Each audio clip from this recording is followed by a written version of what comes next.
و هر که گمان کرد که غیر دین اسلام دیگر دینی از کسی دیگر قبول کرده می شود، به مثل دین یهودی و نصرانی، به درستی وی کافر و مرتد است. بسم الله. و نرى ان من زعم اليوم دینا قائما مقبولا عند الله سوى الدین اسلام.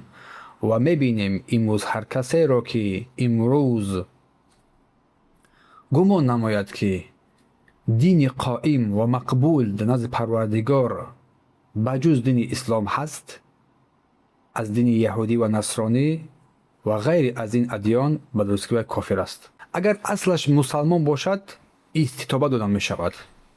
اگر توبه کرد خوب، اگر توبه نکرد حتما کشته می شود، چون که وی قرآن رو تکذیب کرد، دروغ شمارید. چون الله سبحانه و تعالی می فرماید و من یبتغی غیر الاسلام دینا فلا یقبل منه. کسی که غیر دین اسلام دین دیگر را قبول کرد از او هرگز و هرگز قبول کرده نمی شود، پس وی کافر می گردد به خاطر تکذیب کردن وی کلام الله سبحانه و تعالی را. سپس شیخ فرمود ثم ان کان اصله مسلما یستتاب. اگر اصلش اگر اسلام باشد، با این سخنان مرتد شده باشد، کافر شده باشد، استتابه داده می شود. فان تاب و الا قتل مرتدا. اگر توبه کرد خوب، اگر توبه نکرد مرتد کشته می شود، لانه مکذب للقرآن، چون که وی قرآن را تکذیب کرده. اما اگر اصلش کافر باشد، دعوای صحیح بودن دینش را نماید و دین اسلام را قبول نکرد، و دیگر استتابه داده نمیشد برای انسان، معامله کافر را برای کرده می شود، به سوی اسلام دعوت کرده می شود. اگر که قبول نکرد، ملتزم نشد بر دین، طلب جزیه کرده می شود. اگر جزیه نکرد پس قتال کرده می شود. حکم دعوت نمودن به سوی یکجا شدن دین ها، تقارب ادیان، یا که وحدت الادیان میگویم. شیخ در جا میفرماید که ما میبینیم آن کسانی که دعوت به سوی تقارب ادیان، دین ها همشون یکجا بودن، همه دین ها در نزد پروردگار قبول است، ما میبینیم این را و یقین داریم که این دعوت به سوی کفر است. چون یگام دینی در کره زمین وجود ندارد، اساس ندارد که در نزد پروردگار قبول شده باشد به جز دین اسلام، و تمام دین ها غیر دین اسلام دین های باطل هستند و آنها دینم به اعتبار گرفته نمی شوند. و هر کس که دعوت به سوی اقرار نمودن این ادیان کرد، وی شک نیست که وی مرتد شده است، از اسلام روی آورده است، مردم را به سوی کفر دعوت کرده است.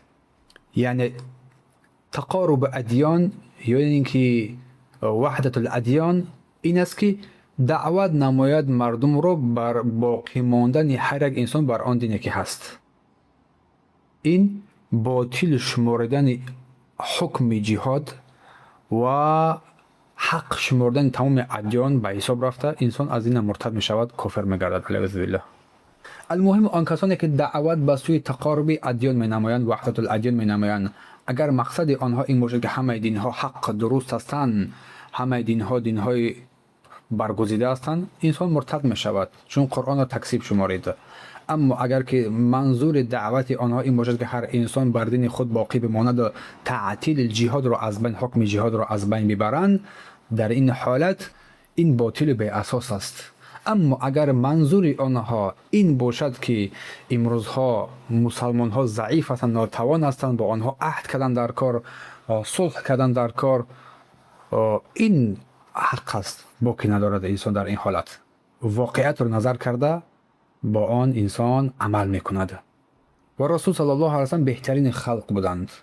اگر با واقع نظر کنیم، با یهود، با نصارا، با مشرکان صلح کردند و این صلح را با این التزام کردند، یعنی نشکستند این صلح را مگر اینکه از جانب آنها شکسته شد. پس صلح کردن در شرایط وزنین که مسلمان ها ضعیف هستند تا قوت گرفتنشان تا یک وقت معین باقی ندارد در امور دنیا. و رسول صلی الله علیه و سلم وفات کردند و دین او بر ما باقی ماند، دینی برگزیده.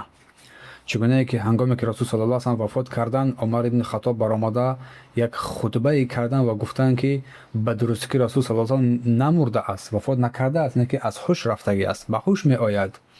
ابوبکر صدیق بالای منبر برآمده این را انکار کردند و گفتند که رسول صلی الله علیه و سلام وفات کردند و رسول میتن و ما همچنین میت هستیم. چگونه که موقف ابوبکر صدیق رضی الله عنه معلوم است که هنگامی که آمدن نزد رسول صلی الله علیه و سلام پرده را چادر را از سر پیامبر کش ندیدند که پیامبر صلی الله علیه و سلام وفات کرده است. بوسه کردند رسول صلی الله علیه و سلام و گفتند که پدر و مادرم فدای تو بود ای رسول صلی الله علیه و سلام. چگونه که در زندگی پاک بودی، نیکو بودی، خوشبو بودی، بعد مرگ هم همون گونه خوشبو هستی.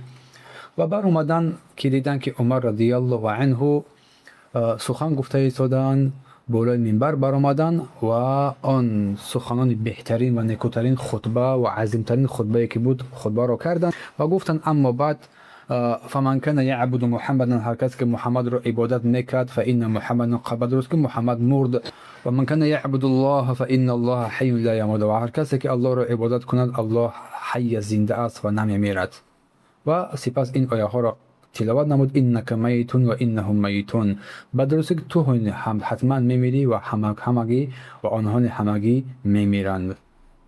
و قول الله سبحانه و تعالی و ما محمد الا رسول قد خلت من قبله رسل، محمد صلی الله علیه و جز یک رسول کسی دیگری نیست، چون که پیش از محمد صلی الله علیه و دیگر رسولانی بود. فان مات، اگر وفات کرد او کشته شد، انقلبتم علی اعقابکم، به سوی دین پیشینی خودتان باز میگردید.